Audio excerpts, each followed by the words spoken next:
Unit 60, Memories. In this unit, we look back over the series and we meet some of the many people we've met in the previous programmes. We revise some of the language you have learned in the series and we look at some more ways of talking about future actions. Exercise 1. Listen, check and repeat. Repeat the words after the speakers. Ring. Sheep. Eggs. Fabric. Snail. Sculpture. Eagle. Rocks. Skeleton. Farm. Sword. Oven. Exercise 2. Listen and read. Do you remember her? Yes, I remember her.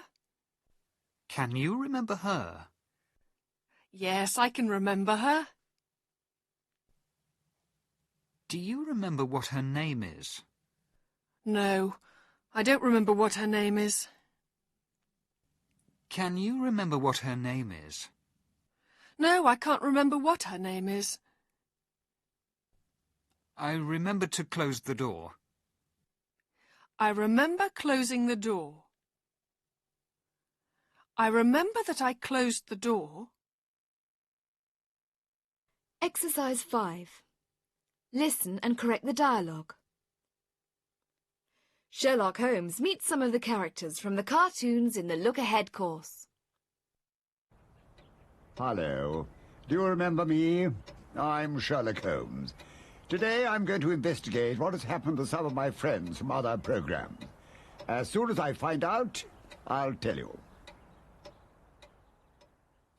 Do you remember me? No? I wanted a room for the night. Oh, yes. And I gave him a room without a bed. Oh, yes, I remember. What's this? Do you remember who I am?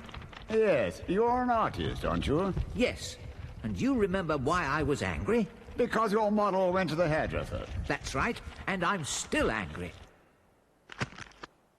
Do you remember who lives here? Do you remember meeting her? Do you remember what she wanted to buy? I wanted to buy a car. That's right. And did you buy one? Yes, but it was terrible. When I drove it, it fell to pieces. Exercise 6. Listen and read. Here are some ways of explaining sequences of actions in the past and the future. 1. When I drove the car, it fell to pieces. As soon as I drove the car, it fell to pieces. Before I drove the car, I checked it. After I drove the car, I checked it. 2. When I find out, I'll tell you. After I find out, I'll tell you. As soon as I find out, I'll tell you. When I found out, I'll tell you. After I've found out, I'll tell you. As soon as I found out, I'll tell you. Before I see her, I'll talk to you. Exercise 7. Listen and write. Maureen Beaumont describes some of the strange things that people leave on buses and trains. Handbags, purses, cameras, watches, you name it, and somebody's lost it at some time or another. As you can see, this is some of the false teeth that we have handed in. I'm not quite sure what are tops and what are bottom sets, but probably enough musical instruments here to equip a small orchestra. A false hand. It's part of a skeleton. It's the leg part, I think. Quite a large theatrical sword. A stuffed eagle. Beautiful wedding dress. Exercise 8. Listen and read. Do you remember Joyce Tullis and her trip to Universal Studios in Florida? I preferred Earthquake to Ghostbusters. I preferred it primarily because I felt that the visual effects were much more creative and authentic.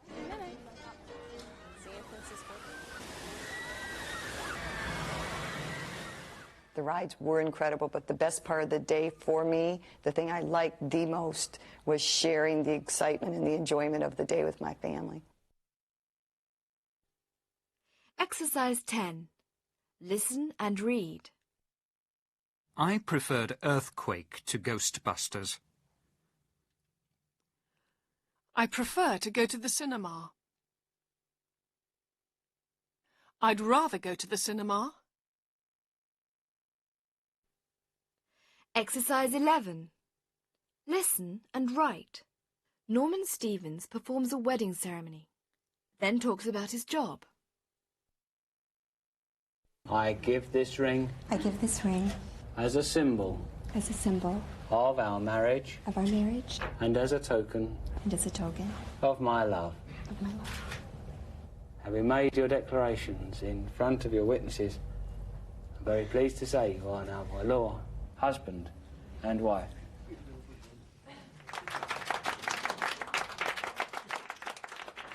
Even though I personally have married about 10,000 couples, what I have to remind myself all the time is that for them, it's their first time, and for them, it's a very special day.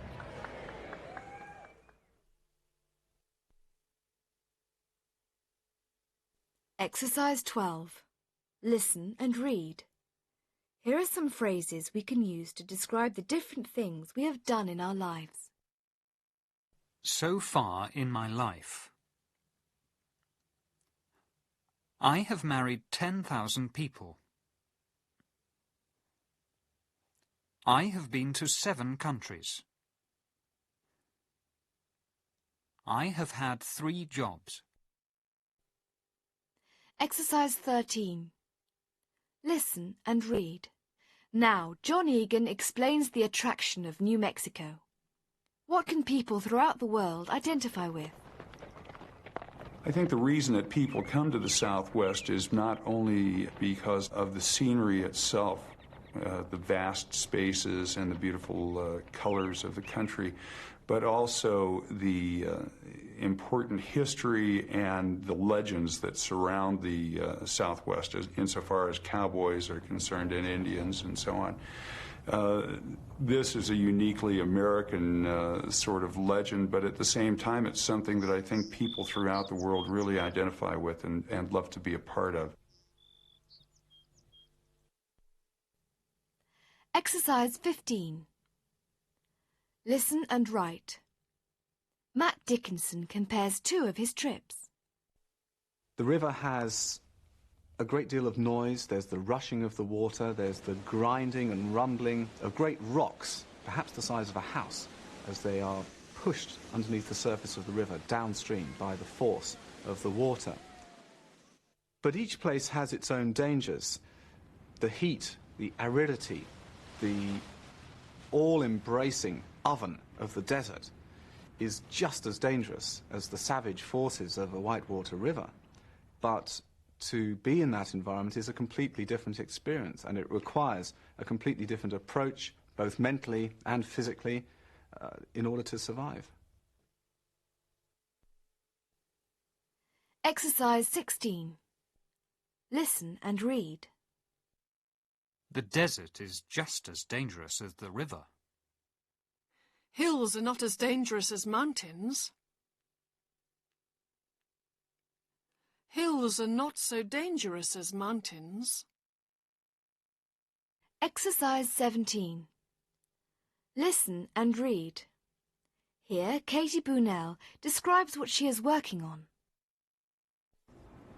I'm working on a project at the moment which is basically making a large piece of sculpture.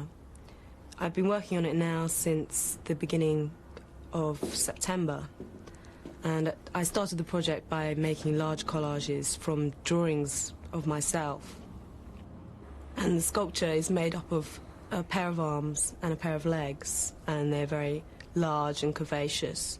They're going to be in very, very bright colours.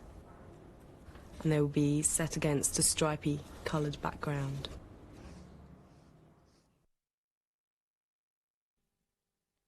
Exercise 19. Listen and read. I've been working on the project since the beginning of September.